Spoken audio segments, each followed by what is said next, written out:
menjalankan bab 3. Di bab 3 di sini kita pertama akan membahas jenis dan desain penelitian. Jenis penelitian ini adalah penelitian kuantitatif. Desain dalam penelitian ini yaitu menggunakan quasi eksperimen to group pretest dan post-test design. Kelompok kasus pada penelitian ini yaitu remaja yang mengalami diabetes minor dan melakukan abdominal stretching, sedangkan kelompok kontrol pada penelitian ini adalah remaja yang mengalami diabetes minor dan tidak melakukan abdominal stretching. Kita lanjut ke populasi, sampel, dan teknik sampling. Yang pertama populasi penelitian ini yaitu seluruh remaja putri di Madrasah Aliyah Negeri 01 Solong yang mengalami diabetes minor 3 bulan berturut-turut, yaitu bulan Agustus sampai Oktober, yaitu sebanyak 62 responden. Sedangkan sampelnya di sini sampel dalam penelitian ini ditentukan menggunakan rumus Slopin. Rumus Slopin bisa Anda lihat di sini yaitu n sama dengan n per 1 per n kali e pangkat 2. Di sini ditemukan hasilnya yaitu 53,67. Lalu kita bulatkan menjadi 54 orang. 54 orang tersebut kita bagi menjadi dua kelompok yang masing-masing kelompok terdiri dari 27 orang. Kelompok pertama yaitu kelompok yang intervensi yang melakukan abdominal stretching, sedangkan kelompok kedua adalah kelompok kontrol tanpa perlakuan juga sebanyak 27 orang. Lalu kita lanjut ke teknik sampling. Pengambilan sampel menggunakan teknik comprehensive sampling, yaitu pengambilan sampel tidak berdasarkan strata, kelompok atau acak, tetapi berdasarkan pertimbangan tertentu. Sampel diambil dari penyaringan populasi berdasarkan kriteria inklusi dan eksklusi. Lanjut di sini tempat dan waktu penelitian. Penelitian ini direncanakan akan dilakukan pada tanggal 20 Januari sampai 25 Februari tahun 2025 pada siswi kelas 12 di Madrasah Aliyah Negeri 01 Solong. Kita lanjut ke variabel penelitian. Variabel independennya atau variabel bebas adalah variabel yang mempengaruhi atau dianggap menentukan variabel terikat. Di sini variabel bebasnya dalam penelitian ini yaitu terapi stretching abdominal. Lalu kita lanjut ke variabel dependen atau variabel yang dipengaruhi.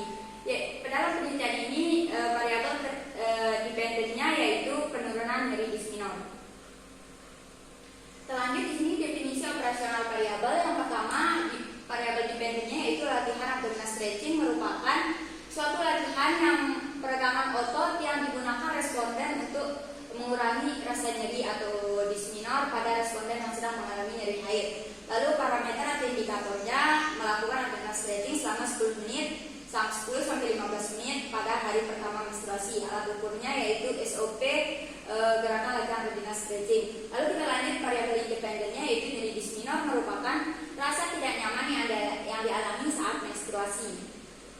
Lalu kita alat ukurnya yaitu kita di sini menggunakan instrumen numeric rating scale. Hasil ukurnya yang pertama tidak nyeri skalanya 0, nyeri ringan skalanya 1 sampai 3, nyeri sedang skalanya 4 sampai 6, lalu nyeri hebat atau berat skalanya 7 sampai 10. Lalu kita lanjut ke instrumen penelitian dan metode pengumpulan data. Instrumen penelitian yang digunakan untuk pengumpulan data yaitu SOP abdominal stretching yang diadopsi dari Fauziah tahun 2015 dan lembar pengukuran tingkat jarinya yaitu menggunakan numeric rating scale. Lalu kita lanjut ke metode pengumpulan datanya. Di sini yang pertama data primer yaitu data yang beroleh dengan cara memberikan lembar pengukuran tingkat nyeri atau numeric rating scale kepada responden.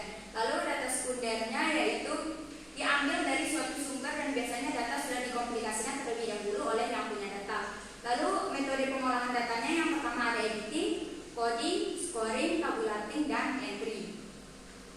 Lanjut ke analisa dan etika penelitian. Yang pertama analisa data.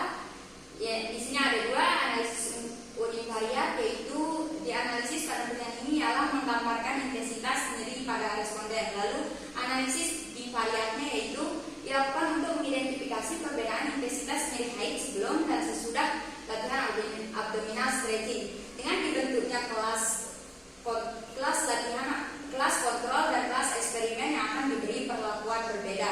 Maka kedua kelas berisi subjek yang berbeda, maka sampel tersebut independen. Karena data yang digunakan tidak berdistribusi normal, maka perhitungan menggunakan uji non parametrik yaitu uji Wilcoxon site trend test dengan menggunakan taraf signifikasi sebesar 5% dan dilakukan menggunakan bantuan software SPSS 21.0.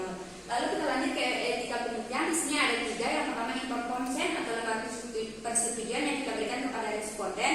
Lalu yang kedua ada anonymity atau tanpa nama. Di sini kita hanya mengambil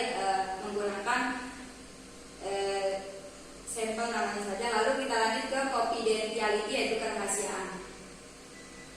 Terima kasih, mungkin hanya itu yang dapat saya sampaikan, kurang lebihnya mohon maaf. Assalamualaikum warahmatullahi wabarakatuh.